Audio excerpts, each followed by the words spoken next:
Muito obrigado, Sr. Presidente, senhoras e senhores deputados, Sr. Secretário de Estado. A 27 e 28 de setembro realizou-se, o Conselho de Assuntos Gerais para preparar, de algum modo, aquilo que vai ser o Conselho Informal da próxima sexta-feira.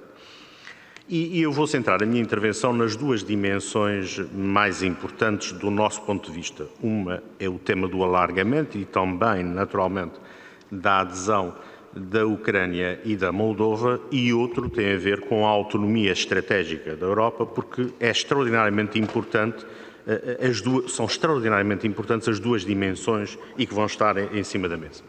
Em relação à questão da adesão da Ucrânia à União Europeia, nós vimos diversas posições, desde o Presidente do Conselho Europeu, da Comissão, a Presidente do Parlamento Europeu, no sentido de podermos criar condições para que antes de 2030, ou no limite de 2030, a Ucrânia pudesse ser um membro de pleno direito da União Europeia. E há aqui uma primeira questão que lhe queria colocar, naturalmente que gostaríamos de saber qual é a posição clara do Governo português em relação a estas metas que estão definidas. E porquê? Porque nós temos um quadro comunitário 21-27, que se estenderá até 30 no fecho da sua execução e, portanto, esta linha que está prevista em termos de enquadramento irá condicionar, naturalmente, os futuros orçamentos da União Europeia e as disponibilidades orçamentais para outros quadros comunitários. Ora, o nosso país, como sabe, grande parte do investimento público em várias áreas estruturais, de formação e outras, ao nível da coesão, advém dos fundos comunitários e é preciso perceber qual é a posição de Portugal nesta matéria, no futuro quadro, no futuro alargamento e o que é que vai ser intransigente na defesa do país, nomeadamente na posição portuguesa, já no próximo Conselho Informal. Isto é, qual é a nossa posição enquanto país no que se refere à visão orçamental pós-integração da Ucrânia e, porventura, dos outros países, até aos 30, 35 que se fala, e qual é a salvaguarda que vai ser exigida ou quais são as condições do ponto de vista orçamental.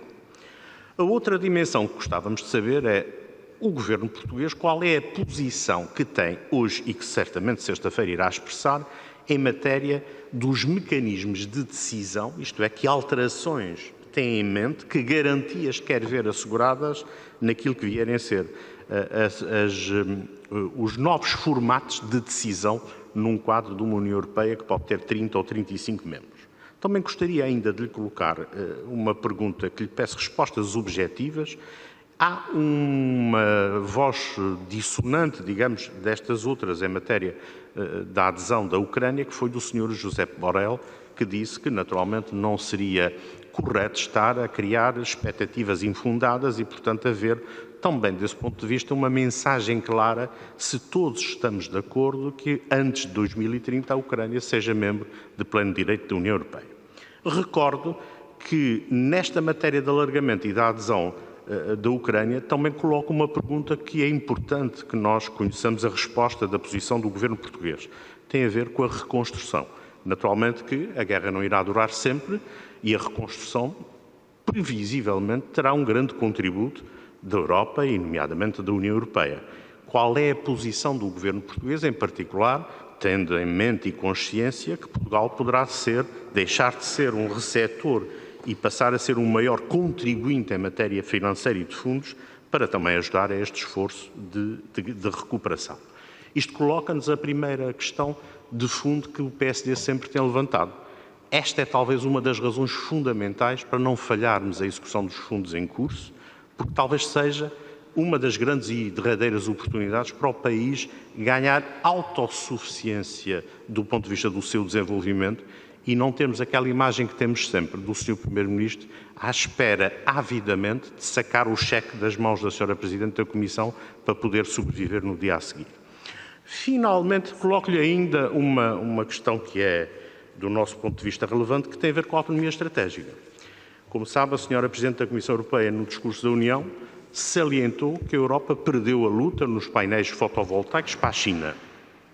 A China, enquanto a Europa distraidamente não conseguiu uma estratégia conjunta, afirmou-se como o grande produtor e o líder mundial dos painéis fotovoltaicos e nós corremos neste momento o risco de, por exemplo, ao nível dos automóveis elétricos, podermos também ser ultrapassados pela China.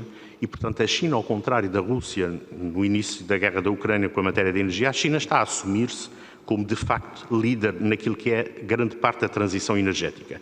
A Europa não consegue, por insuficiência de indústria de semicondutores, por insuficiência de uma estratégia comum de investigação, desenvolvimento ligada à indústria, em assumir esta liderança. E a pergunta que faço é, esta área é absolutamente crucial para que seja abordada no próximo Conselho Informal de sexta-feira e perceber até que ponto a indústria portuguesa ligada, nomeadamente ao sector automóvel, deve estar muito salvaguardada e atenta para poder embarcar neste desafio da Europa liderar a produção dos carros elétricos. Muito obrigado.